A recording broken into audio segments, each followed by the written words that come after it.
Well, hello, people. It is I, Emerald56, and today we are going to do an interview of KTC Gaming. Hello, KTC Gaming. Welcome to the show. Hey, Jacob, how's it going? Or Emerald56, since it's on your channel, I'm going to give you the proper name since this is a proper interview. Yes. I see you're eating Junior Mints, I see. Mm-hmm. Yeah, I was eating these on my recent video along with some Skittle dips. If you guys didn't see that, check it out. Yeah. It's pretty funny. Yeah, it's very If funny. you've never seen a man stare you hard in the soul before, that's probably not the video for you then. But if you want to see someone stare at you like your mom when it's pancake night, that's the video for you. Yeah. That makes no sense, but believe me. Yeah, so today I have a couple questions for KTC Gaming right here. And yeah, hopefully this will turn out. I have a sticky note right here, and we are going to check that out right now. So, KT. Yes. What made you think of conceiving such a YouTube channel beyond of my subscriber count? Well, it's actually a long story, actually. It actually goes back a lot farther than you even think, Jacob. Like, when YouTube first came out, I really wanted to start, like, the day it was coming out. Like, it was such a huge thing. And I remember it was like, okay, so PewDiePie's been going on for what, almost 9 years, 7, 8 years. Yeah, 7, 8 years. So pretty much around like, so if I go like 6, 8 years back, that's like 12, 11, 10, 9, 8. So like around almost near middle school, YouTube was like really booming.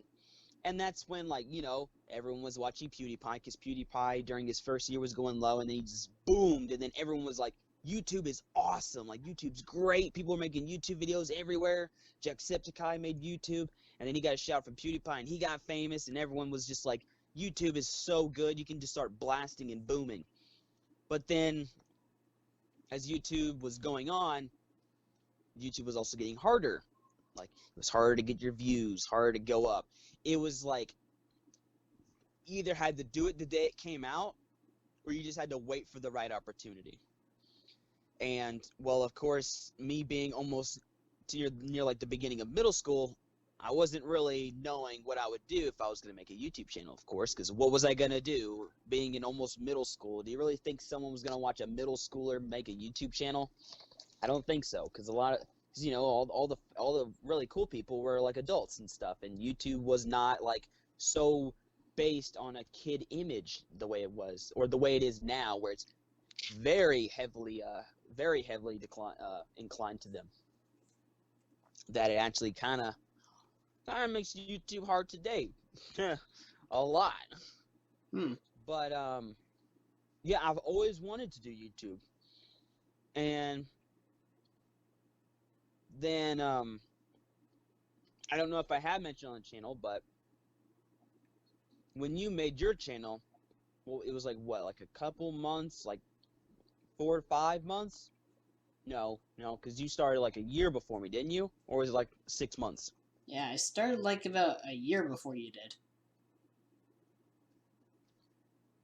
Well, yeah. So you was doing your YouTube stuff. You told me about it.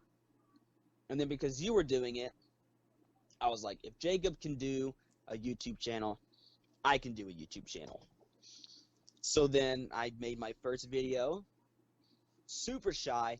Took me like a whole day just to make a 5-minute video, because I was so nervous on what to say in my video. Like, completely nervous. Didn't know what to do. And it took like 3, 4 videos before I was finally able to just like get on the camera and be like, yo, what's up, guys? KTC Gaming here, and today we're going to do this, this, and that.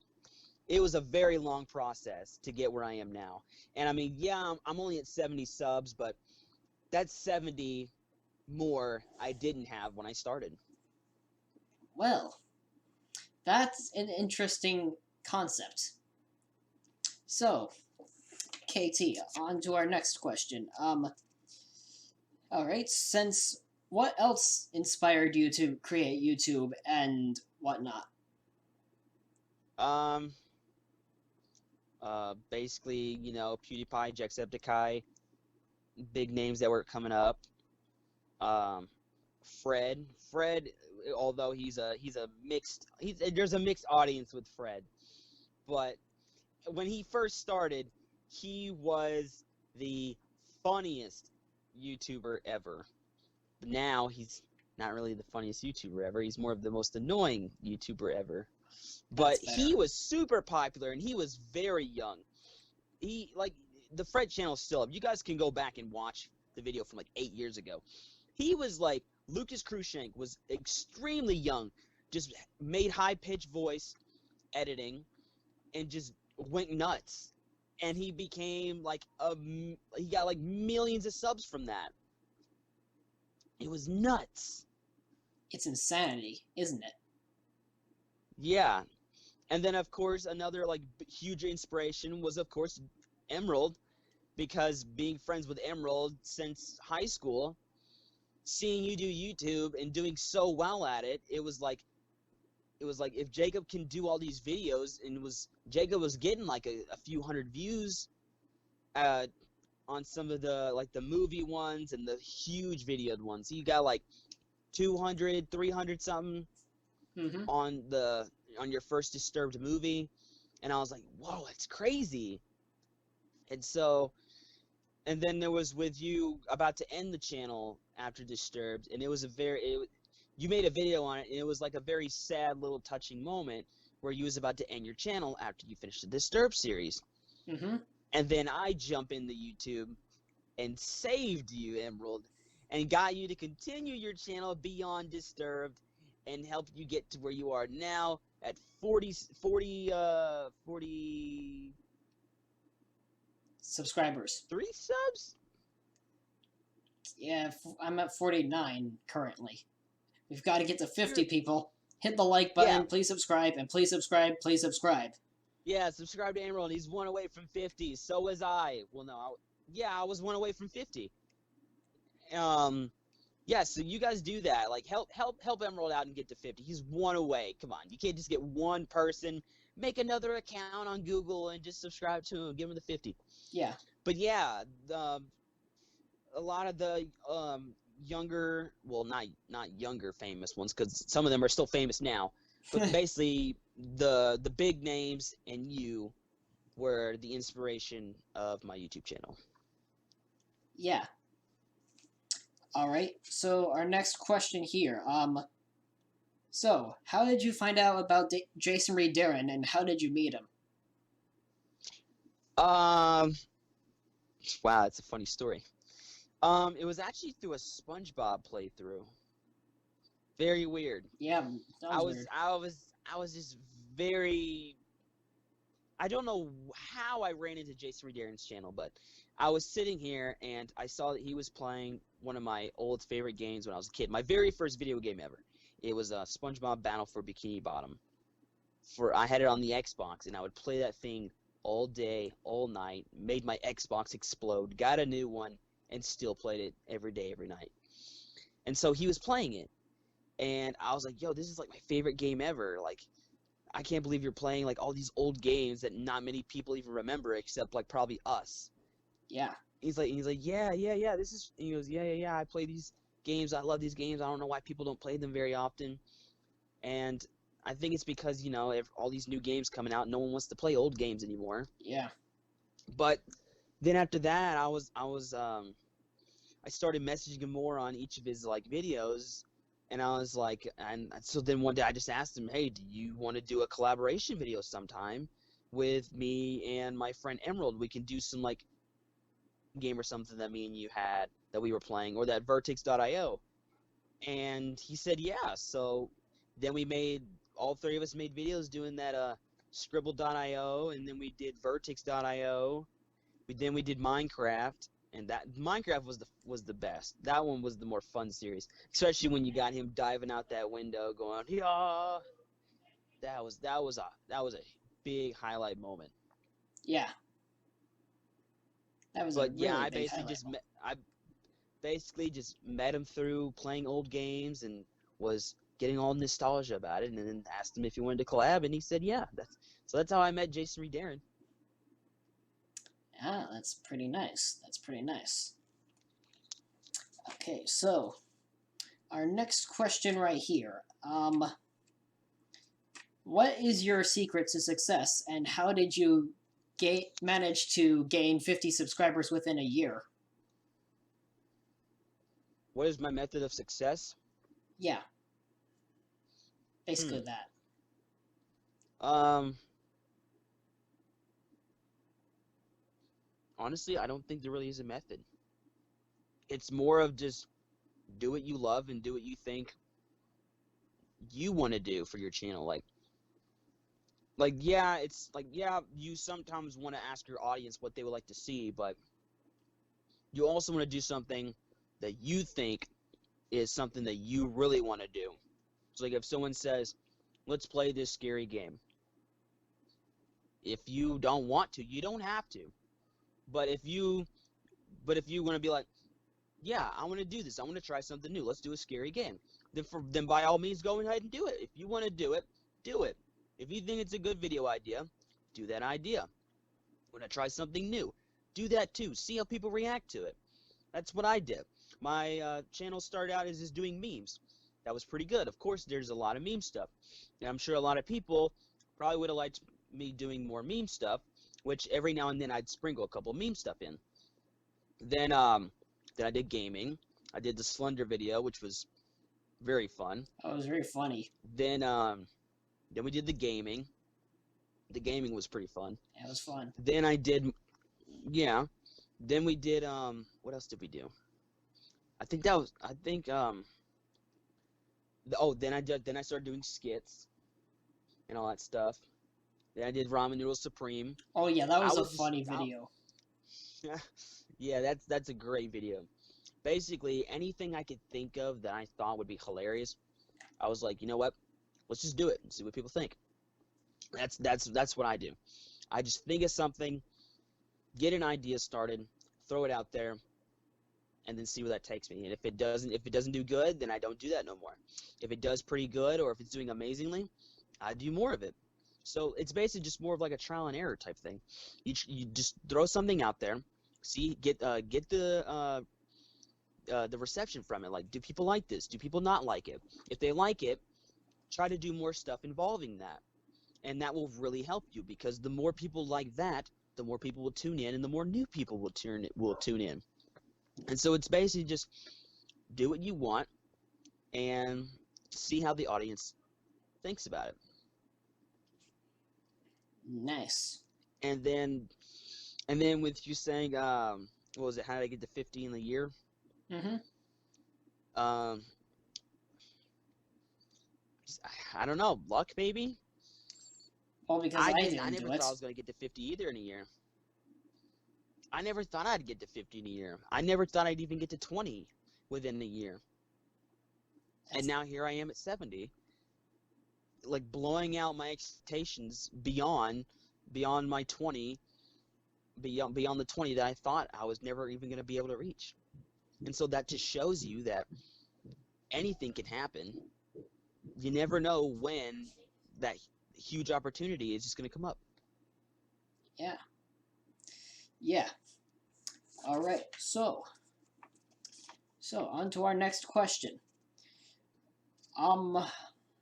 This question is very, very hard to read. What does it say? Forget it. Tell us more on what you think about what your channel is going through so far. Right now, it's going through quite a few changes, actually. Trying to decide. I'm trying to get something to focus on for the meantime. Like, instead of just sprinkling stuff around like I have been, Mm-hmm. I want to stick to one topic for now, just so I can clear my mind a bit without having to just blow out everything and then losing ideas. I need to stick on to something first and then think of the ideas but not do anything with them. Like write them down, of course, but do that instead of just throwing them out there. Whereas if you wait a while and keep thinking on them, then you'll eventually think of better ideas to do with it instead of just shoving out the way you was thinking of it at the beginning. Like, that doesn't really make any sense, but like right now my Call of Duty videos were doing really good, so I did some more Call of Duty stuff. Then I saw that my video on how to do Xbox streaming on your iPhone was doing pretty good, so I did another one of those. So I'm focusing on game console type stuff, like console gaming is basically the topic that I'm in right now. Then I did the interview with Simon Ghost Riley, which is like a console, like a video game type thing, and it's still related with the Call of Duty. Then I started doing some skits. So actually, I don't know what my channel's turning into actually, now that I'm thinking about it. But it's more along the lines of like skits and gaming and Call of Duty. That's basically where I'm at right now with my channel. I don't know what's going to happen to it in the future, but right now it's just skits, Call of Duty, and gaming stream stuff. Yeah, that's pretty nice.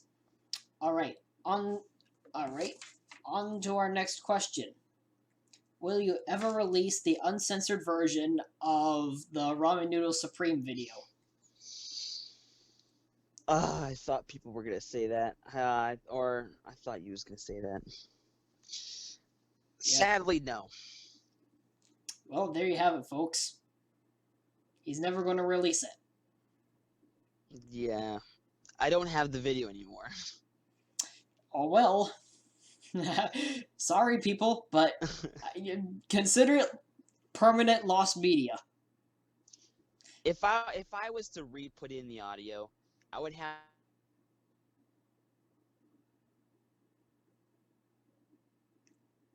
I think the audio cut off. Okay, what about now? Okay, that's a bit better, but your face is getting a bit more distorted by the minute. Okay, maybe it just went out for a second or whatever. But if I was to do the ramen noodle thing uncensored, I would have to screen record the entire original video, take out the bleeps, put in the words, but then there wouldn't be no background audio. So it'd just be very, very awkward.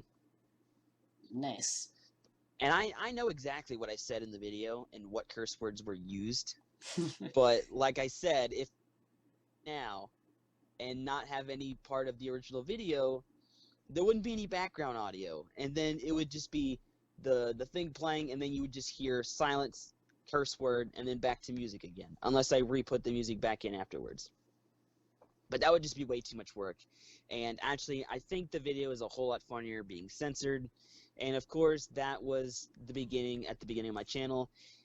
Like if you didn't see my recent Ghost interview, I was swearing like a sailor. So if you want to see some uncensored stuff, just watch my new content. I'm not even censoring anymore.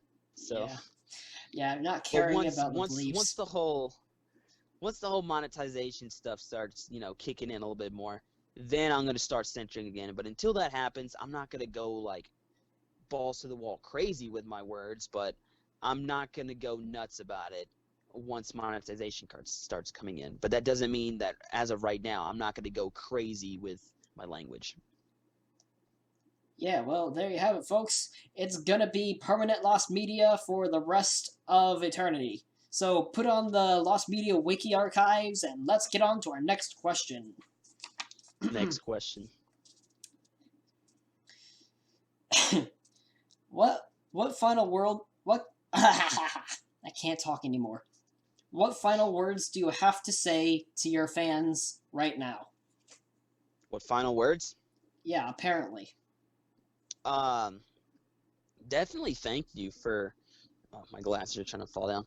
Definitely thank you for being on my channel for as long as you have, and actually,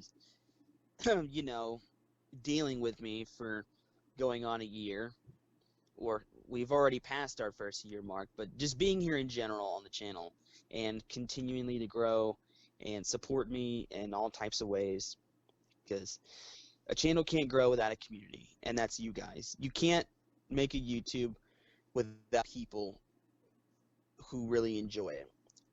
And that's what I think a lot of people don't understand about YouTube. They focus a little too much on themselves, and that the whole thing is only important because of themselves. But it's the people who are watching your stuff that are important, and that's what that's what people need to focus on the most. Is it's not just you who's doing all this to your channel. It's the people that are supporting you and sharing you and showing you to new people. That's the most important part, and that is why I love and appreciate all of my subscribers, because we just keep growing in numbers, and I don't. It's just a wonderful feeling, just knowing that there's people out there who are watching, supporting, and like the content that I do. Alright, people. If you have enjoyed this interview, hit the like button, please subscribe. And yes, what do you have to say for yourself, Kyle? Hit Emerald 56's bell to be notified every time he posts a brand new video. Don't sleep on this guy's channel, man. Don't forget to subscribe.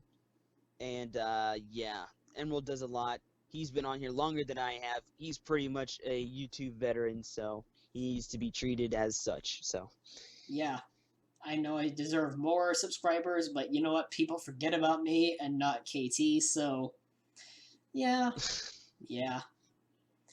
We're all equal here. We're all equal souls.